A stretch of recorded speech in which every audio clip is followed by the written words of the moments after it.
finally were able to play and post College Football 25 content. It's been years in the making, and today we're going to go do a Road to Glory on the highest difficulty setting possible. So today, not only are we going to be playing on Heisman, but we're also starting as a 60 overall underdog quarterback, and we're going to name our guy Ty Ward. I picked an improviser quarterback, and when I was thinking of an improviser, I was thinking of people like Kyler Murray or Caleb Williams, and I had very few teams with legit interest as a 2-star coming out of El Dorado, Arkansas. And I knew that I needed to get some playing time immediately as a 60 overall, so I went to a team with really high interest in me, and that was Kennesaw State, and they also have really low competition at the quarterback position. And don't roast me too hard in this video. When I got the game, I got straight into Road to Glory, so I haven't actually played as a running back, a wide receiver, or any sort of defense in any way, shape, or form. I've just been grinding this Road to Glory with this quarterback the whole time. After a few weeks, I finally became the starter, and in-game sliders were insanely different from practice. I kind of expected that, but I don't know. I wasn't expecting my receivers to get dog-walked on their routes by DBs. It did help that my first game was against an FCS school, and I threw my first couple of touchdown passes on the way to moving up to a 3-1 record. And at the end of my freshman season, I had an underwhelming start to my career with 11 TDs and 16 picks with only a 55% completion percentage. And at the end of the season, we missed the chance to make a bowl game, but I was still bold enough to enter the transfer portal. I don't know, I guess I thought I had some value to the team as a backup with some more traits and a slightly higher overall, but no team was really interested in picking me up all that much, and I decided to go to Bowling Green mainly because they were an air raid offense and I knew I'd be able to throw the ball a bunch at least. I mainly left Kennesaw because I felt like my receivers and running backs were way worse than the competition in the CUSA, which is saying something, and Bowling Green wasn't the upgrade I expected, but again, I didn't have much of a choice. In my sophomore year, I was able to start after week 1, and I came to realize that the Heisman difficulty was no joke, and playing on these settings is super unforgiving. I noticed that deep routes were rarely open, even if you make all the right reads. There were so many things going against you. First, the rush was getting to me insanely quickly, and I was getting sacked 6 or 7 times a game, and I was nowhere near elusive like Kyler or Caleb. Then even if you do have time to make a throw, every defense is playing over the top, so you usually have to dump it off.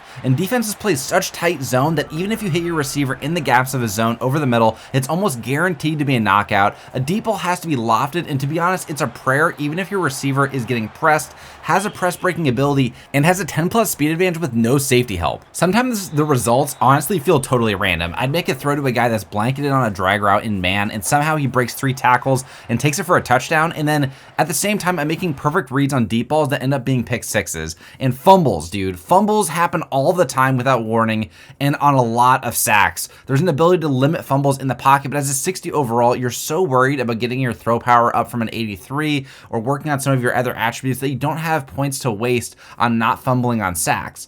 I was nearly a 70 overall, and it was not getting any easier playing teams in the MAC. I finished my sophomore year with a Jameis Winston special with nearly 30 touchdowns to 30 interceptions on 3,500 passing yards, and despite throwing a record-tying 34 picks, we made the MAC title game, but we ended up losing. We had just come off an upset win against a ranked Akron team, but it's probably still surprising to some of you that we even made the MAC championship at 6-6, but our in-conference record was 5-2. We ended up making the 68 Ventures Bowl afterwards against Marshall, and they killed us. So after getting some momentum against Akron, we fell on our face in the 2 most important games of the season. Making that bowl could theoretically help my chances of getting NIL deals, but I was so focused on trying not to fail my classes that I barely had time to increase my popularity.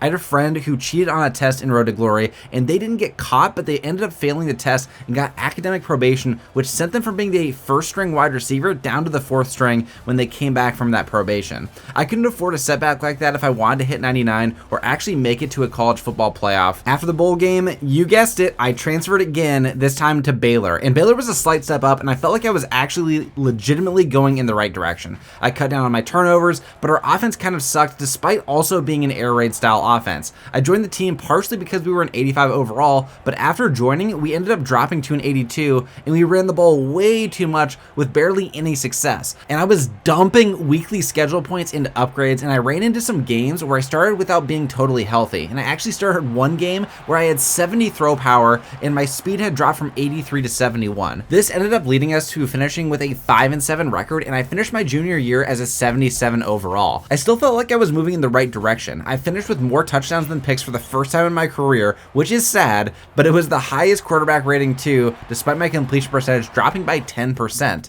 When I started this challenge, I had the goal of being offered a starting job my junior or senior year as a transfer at a top 10 school in the nation.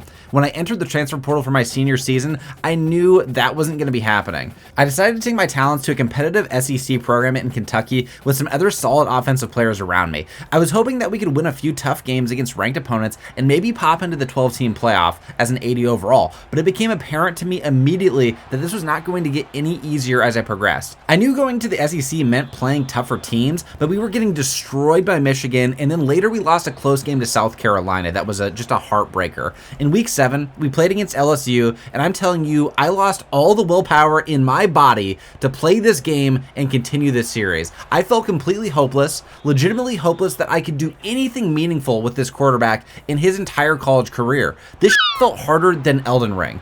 I rage quit this series after LSU, and I think that this series taught me a valuable lesson. Sometimes it's okay to admit defeat on a video, and like I know, the expectation is that I beat this challenge, but goddamn it, it is hard as hell on Heisman difficulty starting as a 60 overall, and it may get easier as I get more familiar with the game. This won't be the last time I try to do this, but I think I'm going to have to play this game for a while before attempting this again. If you enjoyed me getting my butt kicked, or if it made you at least feel better about your road to glory, I'd appreciate a sub. I'll see you guys in the next one. And again, I'm so happy that we have college football back. Peace, you guys.